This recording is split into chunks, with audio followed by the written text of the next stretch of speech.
Ben Simmons is maybe the most confusing player ever to me because he's a player that's made All-Star teams, All-NBA teams, All-Defense teams, Rookie of the Year, and he's rightfully viewed as a disappointment because of the fact that he hasn't reached the heights that he probably should have. And I've never said that about a player who has accomplished what Ben Simmons has.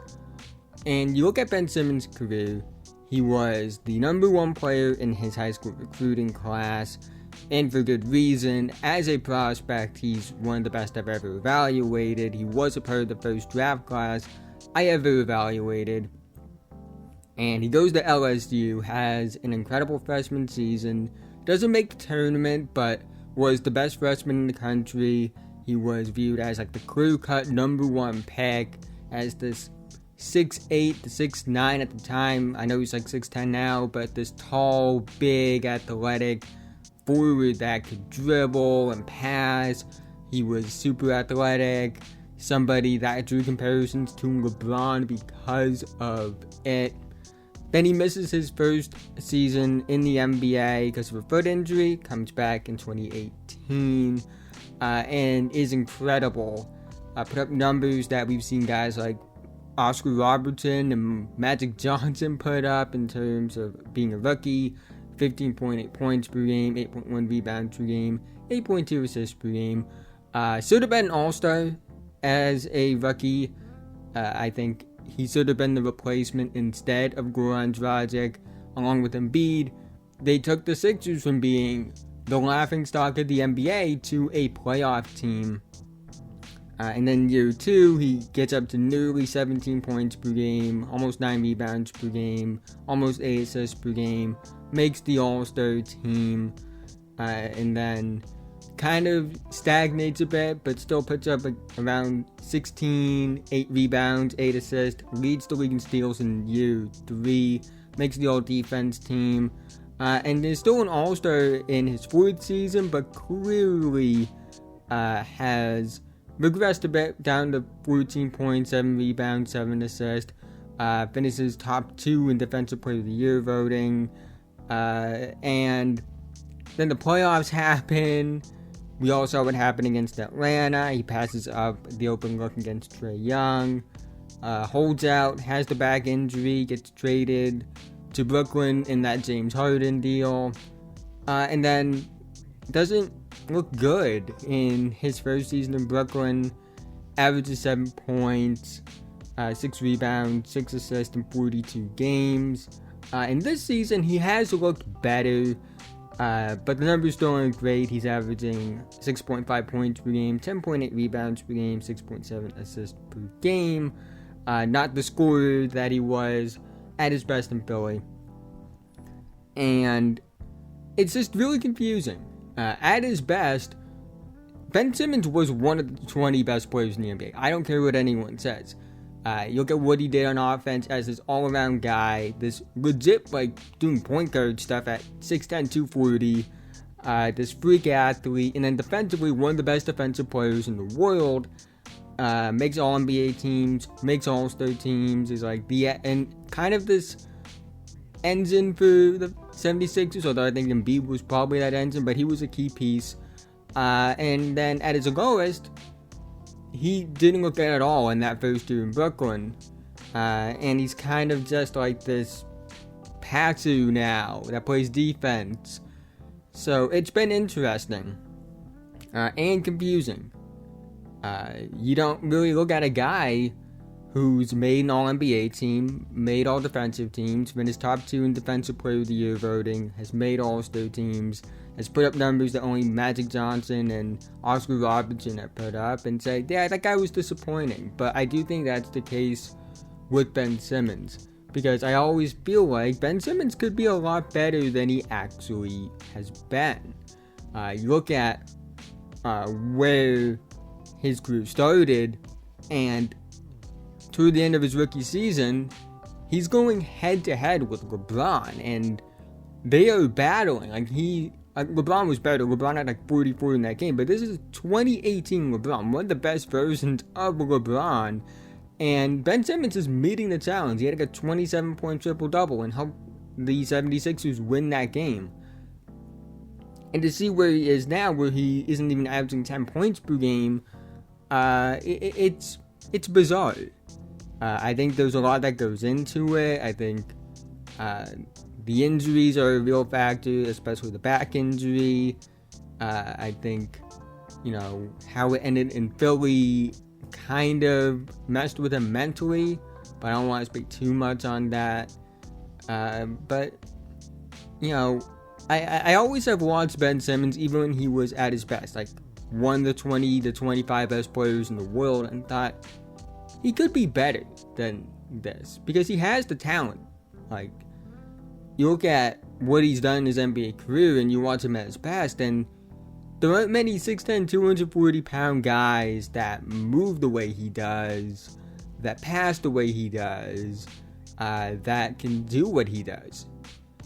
And, comparing that to what he is now, it's not even close. And it's always been a question in my mind, like, how good would he have been if, he was wired more to be a scorer? I know he can't shoot, but he had flashes of being able to be a dominant scorer without shooting. Like, he had a 41-point game in the NBA. He went head-to-head with 2018 LeBron.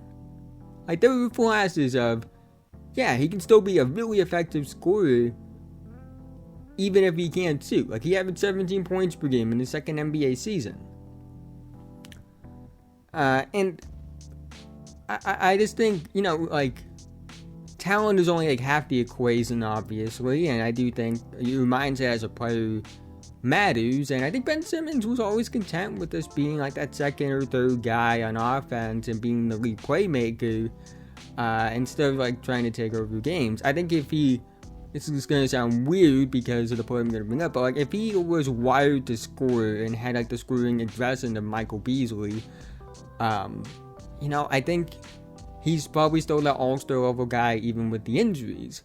If he was like as good of a scorer as Michael Beasley, we're talking about a completely different story, because people forget Michael Beasley was a bucket at Kansas State. He put up like Kevin Durant numbers in college, and then there were many reasons why it didn't fully work out in the NBA, but even Michael Beasley, he had a 40-plus point game in his NBA career, and whenever you watched him, the scoring talent was evident. So if you took like Michael Beasley scoring with everything else Ben Simmons does, you're probably getting like a top 3 player in the NBA.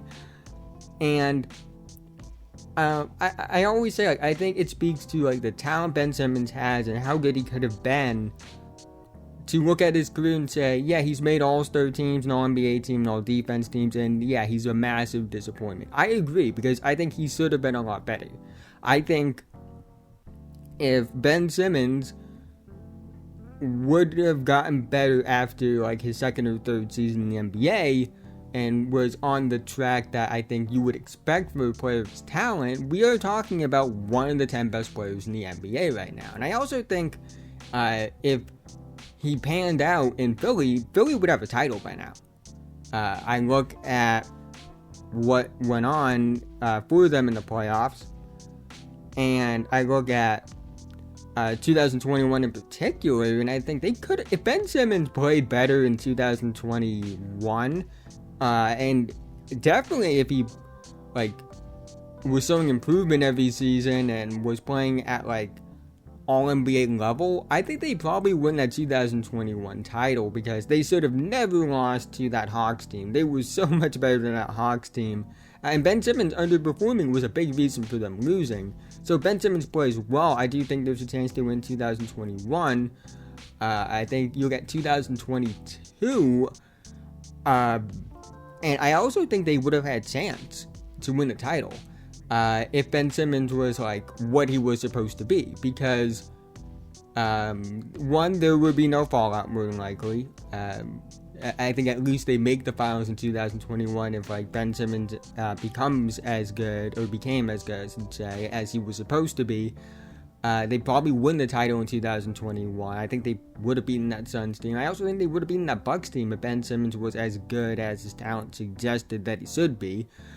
And 2022, like, yeah, Boston made it, but I look at that Boston team, and one, I think the Sixers beat the Heat if they have, like, Ben Simmons doing, like even, like, 17, 8, and 8 with all defense. And then Ben Simmons, like, historically kind of locks up Jason Tatum, and I think they would have had a real shot to beat that Warriors team as well. I think you look at it as well and say, how would it affect Embiid? I don't think Embiid's numbers would be affected that much. Like, even if Ben Simmons is, like, 18 to 20 points per game with, like, the 8+ rebounds and, like, the 7 to 8 assists per game and the all-defense stuff, I don't think, like, that takes away from Joel Embiid necessarily, because Embiid put up great numbers, like Hall of Fame numbers, like MVP numbers with Harden, and I think, like, in an ideal world, at least scoring wise, Ben Simmons is probably what Harden was for Philly scoring wise. So it's an interesting thing to think about. I always thought that Ben Simmons had the talent to be the best player in the NBA one day. Just based off his physical tools, the athleticism, the feel for the game, and skill. But it never came to full fruition. And I think you look at the 2016 and 2017 draft for them, I do think the NBA looks completely different if those two guys pan out. I think if Fultz never deals with the injuries, and definitely Ben Simmons, like, even though he was really good, I think if he fully panned out, like, the Sixers are probably winning multiple titles. At least that's how I view it. And, you know, that isn't reality. But that's just what I wanted to ramble about on the second channel today.